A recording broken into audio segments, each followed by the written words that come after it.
अब आप सोचिए कि नीतीश कुमार ने बयान दिया कि लाउड स्पीकर हमारे लिए कोई मुद्दा नहीं है, और हमारे यहाँ के विधायक कर्मयोगी, जिनको उनका नाम चला था एक बार, जो हमारे देश के मुखिया, चमत्कारी नेता, प्रधान सेवक, उसको उन्होंने देश में लागू कर दिया कि हम दो हमारे दो, मतलब हम दो हो गए, अमित शाह बना रहे हैं।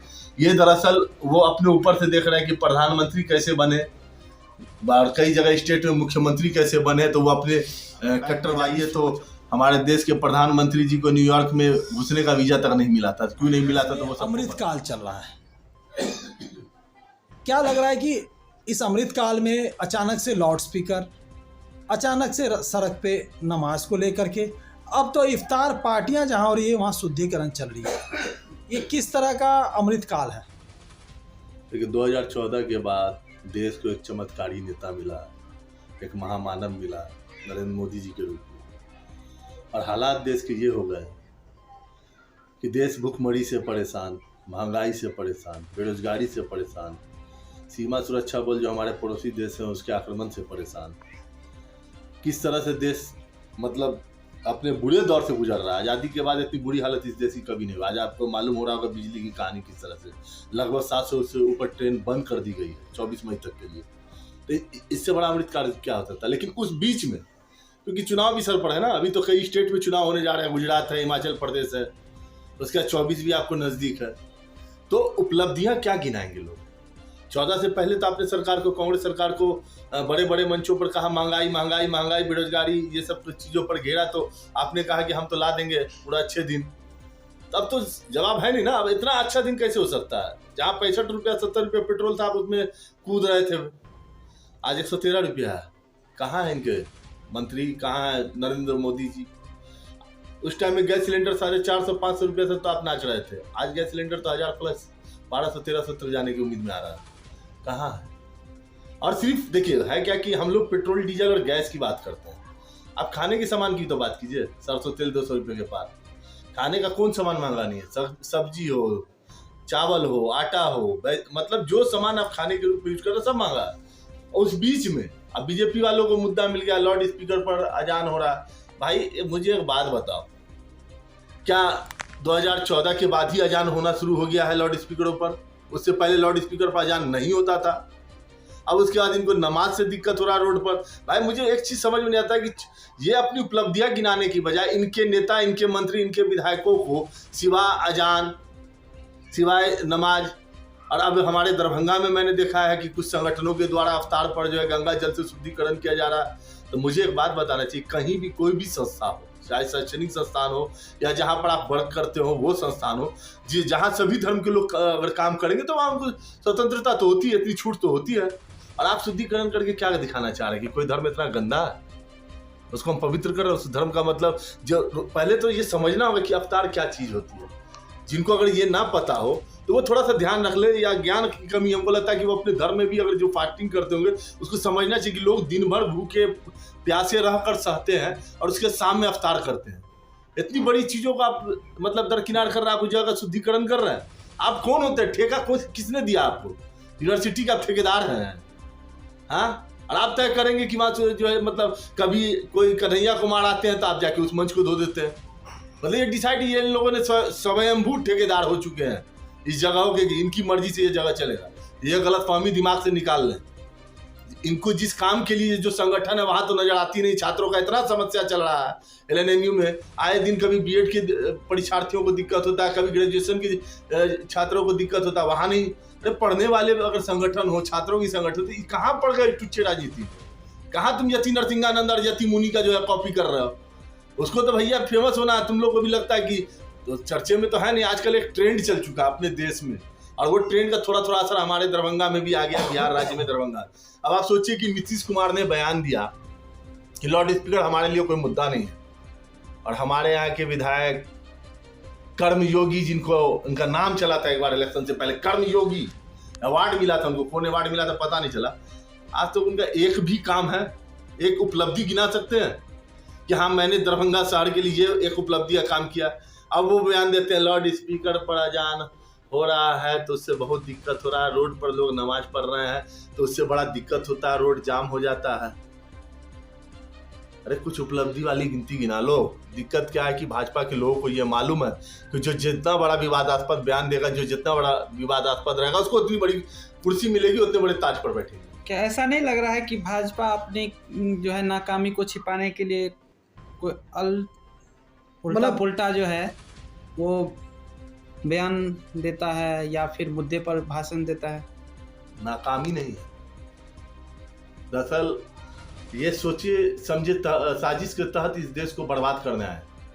नाकामी क्या, 14 में आप जब सरकार बनाए थे, आपने महंगाई, बेरोजगारी सब कुछ कंट्रोल करने की बात की थी। 19 में तो आपको फिर से लाया गया।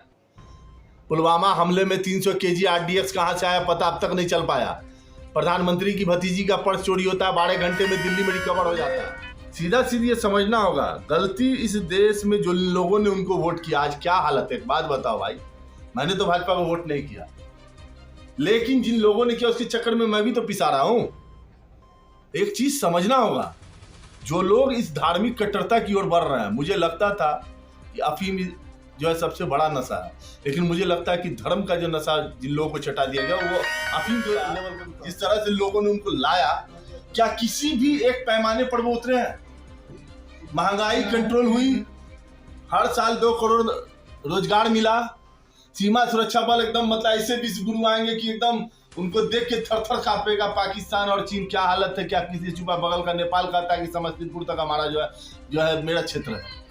तो आप समझ सकते हैं कि हर जगह तो हम कमजोर हो चुके हैं। और आज आप देखिए ना, अब आप एक चीज आपको मैं आज आपकी मीडिया के सामने मैं बता दूं, इस देश का सब कुछ बिक चुका है और एक तैयारी हो रही है NTPC को बेचने की। आज जो बिजली का संकट आपको दिख रहा है, और ये आप लिख कर ले लीजिए मुझसे, इस सरकार को NTPC बेचने का मौका नहीं मिला, और अब इसी के थ्रू ये जो बिजली संकट के बहाने ये NTPC बेचेंगे। और ये आप लोग नोट कर लीजिए, आज के डेट में मैं आपको ये लिख कर दावे से देता हूं कि NTPC इस देश का बेचा जाएगा, क्योंकि सब कुछ बिक चुका है। और ये सरकार उसी में, आप एक बात बताइए कि किसी चीज को, कोयले को लेकर इतना मामला चलेगा, आखिर आप किस चीज में इस देश को सही कर पा रहे हैं? कोई चीज आपसे नहीं चल पा रहा। मुझे तो लगता है नैतिकता के आधार पर देश के प्रधानमंत्री, देश के गृह मंत्री को अगर शर्म थोड़ी सी बची है तो इस्तीफा दे देना चाहिए। आज जो हालात कट रहा है, और आने वाले दिन 15 घंटा लाइट कटेगा, लेकिन लोगों को तो मंथली देना ही है ना। लाइट आप यूज करें ना करें, जो आपका मंथली रेंट फिक्स है वो आपको देना ही पड़ेगा। बिल आपको सुनने में आ रहा है कि जहाँ 6 रुपये 7 रुपये यूनिट था, वहाँ 12 रुपये यूनिट और 15 रुपये यूनिट होने का चांसेस है। तो कहीं ना कहीं ये समझना होगा कि देश ऐसे लोगों के हाथ में चल गया जिनको सिर्फ ये मालूम है कि हमारे जो पूंजीपति मित्र हैं, जैसे हमारे दो कांग्रेस पार्टी लाई थी एक परिवार नियोजन का योजना था कि खुशहाल परिवार, हम दो हमारे दो।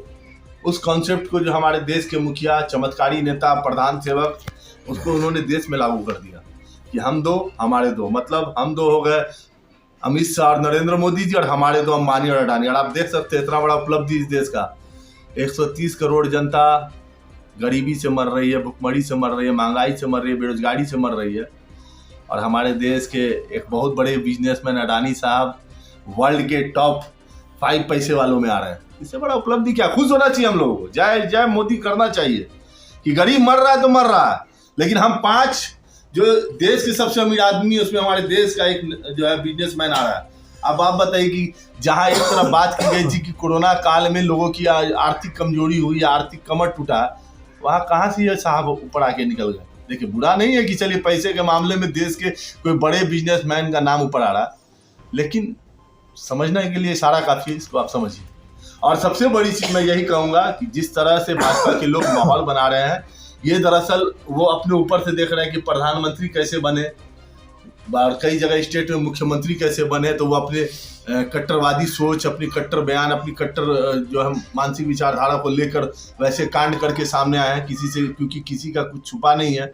अगर बैक में जाइए तो हमारे देश के प्रधानमंत्री जी को न्यूयॉर्क में घुसने का वीजा तक नहीं मिला था। क्यों नहीं मिला था तो वो सबको पता है।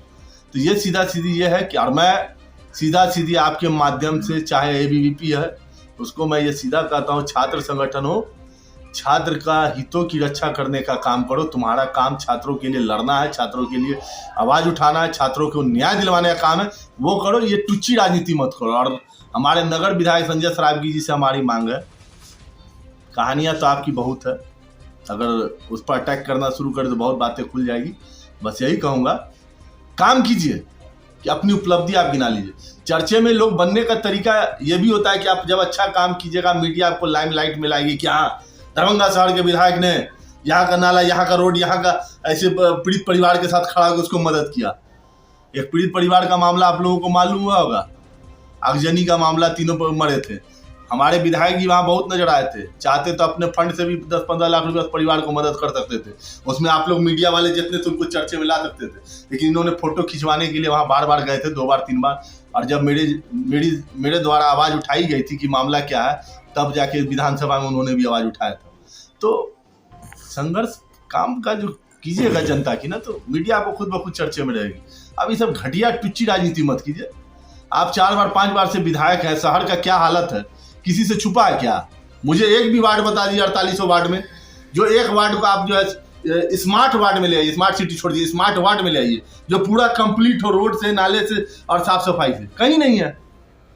इवन आपने ये चीज गौर कीजिएगा कि जहाँ विधायक जी पहले रहते थे वो एरिया गंदा था, तो वो अभी कोना में बड़ा खूबसूरत 3 मंजिला पहले का बंगला बना के बैठे हुए हैं, क्योंकि उनको वहाँ गंदगी थी, महक आती थी, साफ सफाई तो हो नहीं पाता था। तो ये चीज़ समझने की जरूरत है कि भाजपा में वैसे ही लोग शीर्ष पर जाके बैठ जाते हैं या उनको बहुत बड़ी जिम्मेवारी मिलती है, और मुझे लगता है कि वो सोच रहे हैं कि अगला उप मुख्यमंत्री हम बन जाए, तो ऐसे ही बयान देंगे, काम से तो आने वाले नहीं है। तो भाजपा में वैसे ही लोगों को आगे बढ़ने का मौका मिलता है, जितना विवादास्पद बयान देगा उसको उतना चर्चे में रहेगा और आगे बढ़ेगा।